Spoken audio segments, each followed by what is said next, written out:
대한민국 제20대 대통령 선거 개표를 지켜보는 워싱턴 지역 한인들의 모습을 담아봤습니다. 국민의힘 윤석열 후보가 대통령에 당선됨에 따라 대북 정책이 강경해지고 한미동맹 강화를 더 중시하게 될 것으로 미 언론들이 보도했습니다. 바이든 행정부 1년 동안 공공서비스직에서 근무 중인 미국민 10만 명이나 학자 융자금을 탕감받고 있는 것으로 나타났습니다. 미국에선 연소득 2만 5천 달러 이하 저소득층의 세무감사 비율이 평균보다 5배나 높은 것으로 밝혀졌습니다. 미국에서 사람을 구하는 열린 일자리가 1,130만 개를 기록해 여전히 역대 신기록을 유지하고 있습니다. 시청자 여러분 안녕하십니까? 워싱턴 뉴스 투데이입니다. 대한민국의 제20대 대통령에 국민의힘 윤석열 후보가 당선됐습니다.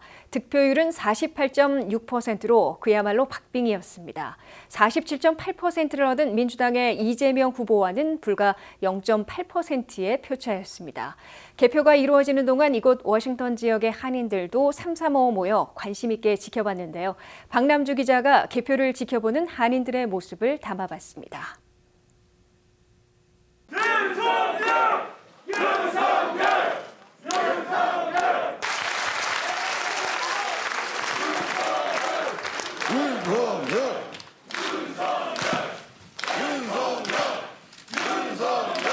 국민의힘 윤석열 후보가 득표율 48.6%를 기록하며 대한민국 제20대 대통령에 당선됐습니다. 이재명 후보와의 득표율 격차는 역대 최소 차인 0.8%였습니다. 이번 선거는 개표율이 90%를 넘을 때까지 당선 유력 후보를 발표하지 못하는 초유의 사태가 벌어지기도 했습니다. 개표가 한창이던 시간 미국 동부는 낮이었던 만큼 개표를 지켜보는 한인들이 많았습니다.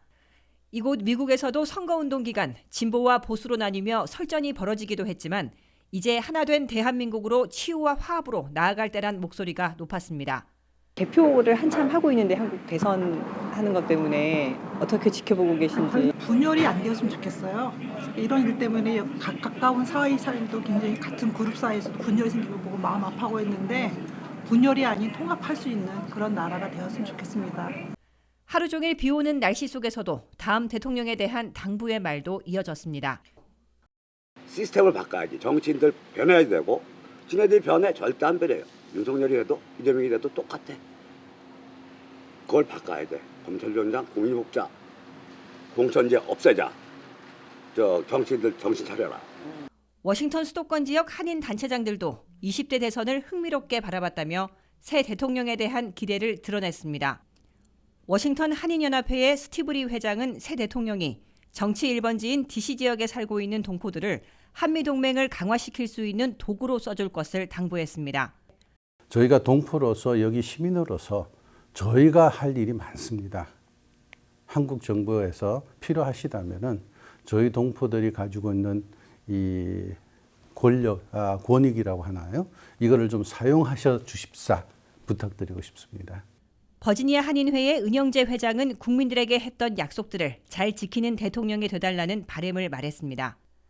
애국에 살지만 한국을 사랑하는 마음은 누구 못지않게 애국자라고 생각합니다.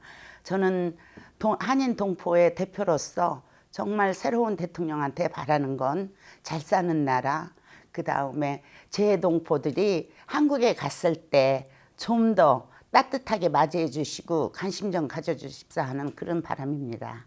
이번 대선은 높은 사전투표율로 전체 투표율이 80%를 넘을지가 큰 관심사였습니다. 최종 투표율이 77%에 그치며 기대에는 못 미쳤지만 코로나 시국을 생각하면 높은 투표율이었습니다. 정권 교체를 요구하는 바람이 커 국민의힘이 쉽게 이길 수 있는 선거였음에도 어렵게 돌아왔다는 평이 많았습니다. 득표율 차가 1%도 채 되지 않아 앞으로 분열을 봉합하기 쉽지 않을 거란 우려도 나옵니다. 패배 선언을 한 이재명 후보는 최선을 다했지만 기대에 부응하지 못했다며 윤석열 당선인에게 축하 인사를 전했습니다. 미주 한인들은 한 목소리로 비록 몸은 멀리 있지만 고국의 평화와 번영을 위하는 마음은 한결같다며 새 대통령이 새 시대를 열어줄 것을 당부했습니다. WKTV 뉴스 박남주입니다. 한국의 새 대통령의 국민의힘 윤석열 후보가 선출돼 보수 정권으로 교체됨에 따라 대북 정책이 강경해지고 한중보다는 한미동맹 강화를 더 중시하게 될 것으로 워싱턴 포스트와 뉴욕타임스, AP통신 등 미 언론들이 일제히 보도했습니다. 윤석열 당선인은 경제 회복을 시장에 맡기는 정책을 내건 가운데 경제 불평등, 폭등한 부동산 가격 해결, 분열과 젠더 이슈 해소 등의 난제에 직면하고 있다고 미 언론들은 전했습니다. 한면태 기자의 보도입니다. 한국 대선 사상 초박빙 승부 끝에 보수야당의 윤석열 후보가 진보여당의 이재명 후보를 1% 이하의 접전 끝에 누르고 20대 차기 대통령에 당선되자 워싱턴 포스트, 뉴욕타임스, AP통신, ABC, CNN 등 미 주요 언론들이 일제히 긴급 속보로 보도했습니다.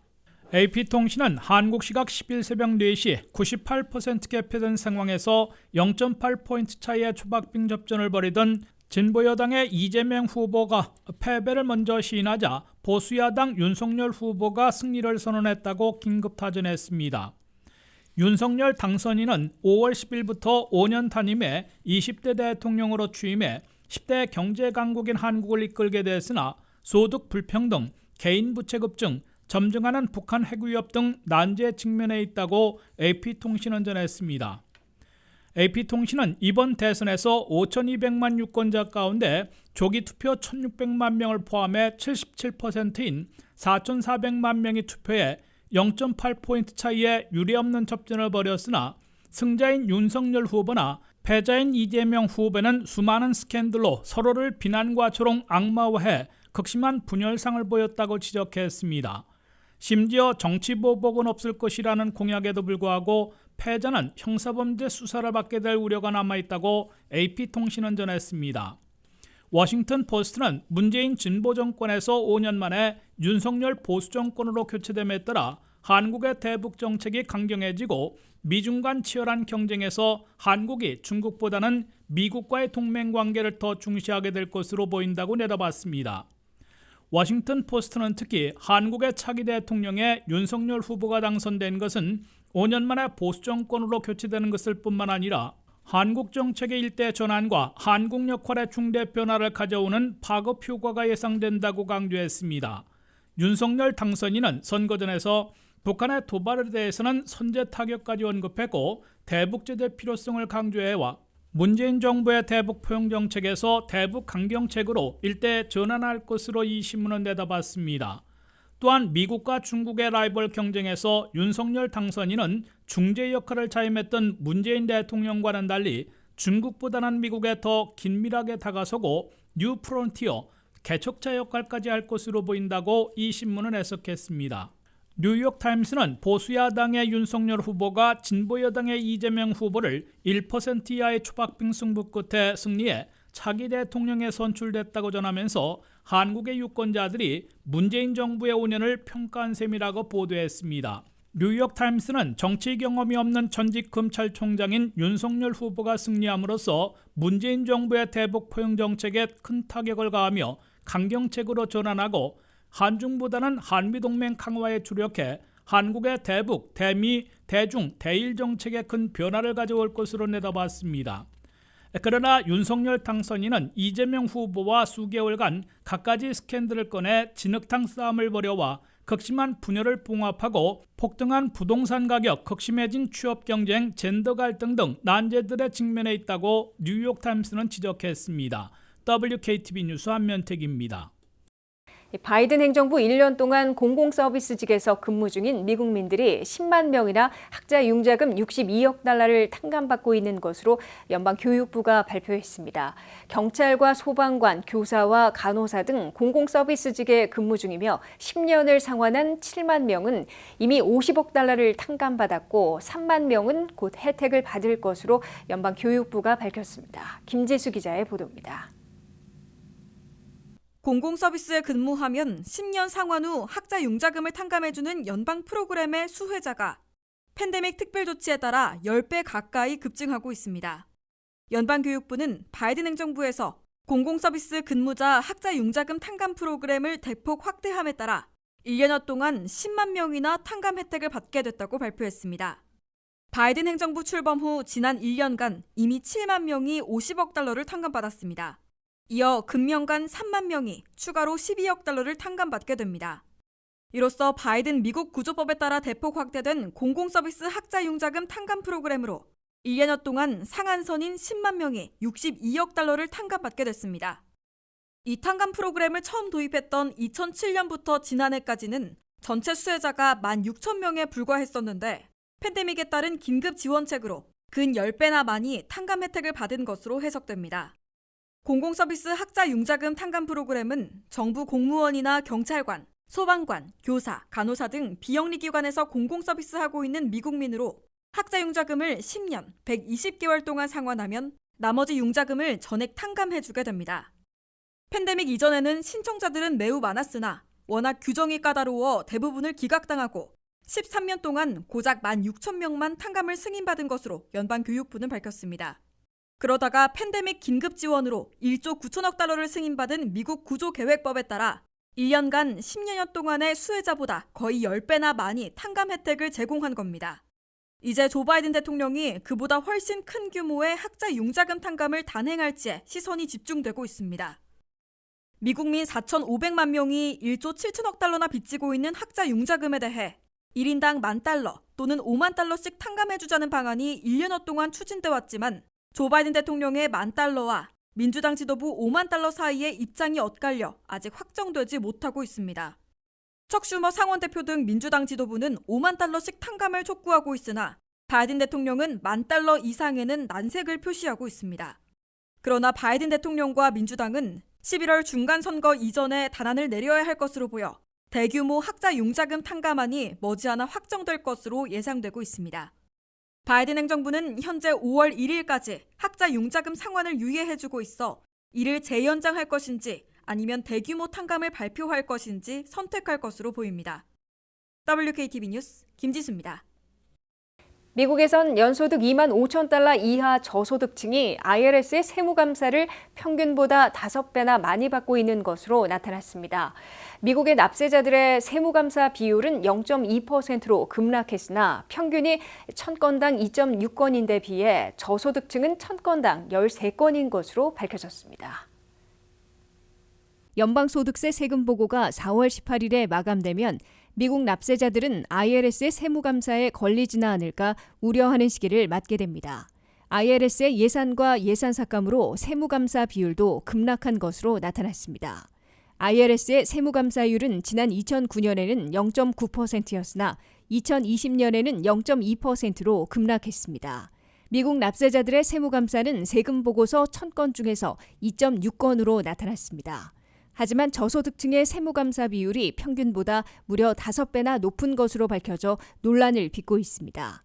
연소득 2만 5천 달러 이하의 저소득층은 1000건 중에서 13건이나 세무감사를 받은 것으로 나타났습니다.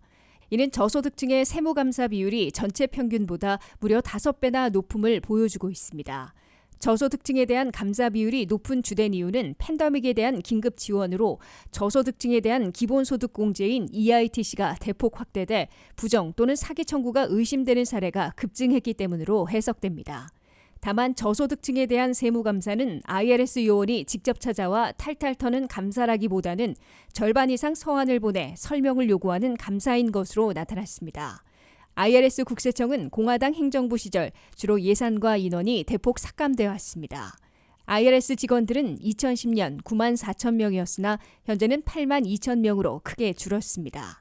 바이든 민주당 행정부는 그와는 정반대로 10년간 IRS 예산을 800억 달러 증액해 부유층과 대기업에 대한 세금 탄로를 추적해 10년간 4천억 달러의 세금을 더 걷어들이겠다는 방안을 추진하고 있습니다. 그러나 이 방안을 담은 바이든 더 나은 미국 재건 법안이 사실상 좌초돼 추진이 중단돼 있으며 추후 재추진되더라도 800억 달러를 들여 4천억 달러가 아닌 2천억 달러의 세입을 늘릴 것으로 미 의회 예산국 CBO가 추산해놓고 있습니다. 미국에서 사람을 구하는 잡 오프닝, 즉 열린 일자리가 올 1월에도 1,130만 개를 기록해 여전히 역대급 신기록을 유지하고 있는데요. 게다가 이직자들이 1월에도 430만 명에 달해 업계의 구인난은 갈수록 극심해지고 있는 것으로 지적됐습니다. 김지수 기자의 보도입니다. 미국 경제에서는 여전히 일자리가 널려 있는데 이를 채울 근로자들이 부족한 구인난이 수개월째 해소되지 않고 있습니다. 사람을 구하는 잡 오프닝, 열린 일자리는 올 1월 현재 1,130만 개나 되는 것으로 연방노동부가 발표했습니다. 이는 전달에 1,140만 개에서 10만 개 줄어든 것이지만 역대급 신기록을 여전히 유지하고 있는 겁니다. 올 1월에도 제조업과 식당, 호텔 레저, 교육과 헬스케어 업종에서 사람을 구하는 잡 오프닝이 많이 있는 것으로 연방노동부는 밝혔습니다. 미국의 잡 오프닝은 지난해 하반기 6개월 내내 1,000만 개 이상을 기록해 오고 있습니다. 게다가 더 많은 임금과 더 나은 베네핏을 찾아 이직한 근로자들이 1월에도 430만 명을 기록했습니다. 반면 1월에 해직된 근로자들은 130만 명으로 전달에 140만 명에서 10만 명 줄어들었습니다. 이 같은 상황은 미국의 고용시장이 매우 타이트해 근로자들에게는 더 많은 임금과 보너스, 더 좋은 베네핏을 받을 수 있는 기회가 되고 있으나 사업주들에게는 직원들을 제때 구하지 못하는 구인난에 수개월째 시달리고 있음을 보여주고 있습니다. 타이트한 미국의 고용시장으로 올 1월과 2월 2달 동안 100만 개 이상의 일자리를 늘렸습니다. 미국 경제에선 2월 한 달 동안에도 46만 7천 개의 일자리를 늘리는 뜨거운 고용을 보여 실업률이 팬데믹 직전에 다가선 3.8%까지 내려가 있습니다. 일자리가 안정되다 보니 미국인들이 오미크론과 물가 급등을 일축하고 지갑을 활짝 열어 올 1월 소비 지출이 2.1% 급반등한 바 있습니다. 다만 이런 강력한 고용으로 연방준비제도는 고용 안정과 소비 진작 대신 물가 잡기에 올인해 3월 16일부터 3년 만에 금리 인상에 착수해 한 번에 0.25포인트씩 매번 회의 때마다 인상하는 방식으로 올 한 해 7번은 금리를 올리게 될 것으로 예상되고 있습니다. 또한 이달에 채권 매입을 종료하는 데 이어 6월부터는 팬데믹으로 2배 불어난 9조 달러의 연준 자산에서 매달 1,000억 달러씩 줄여나가는 긴축에 돌입할 것으로 예측되고 있습니다. WKTV 뉴스 김지수입니다.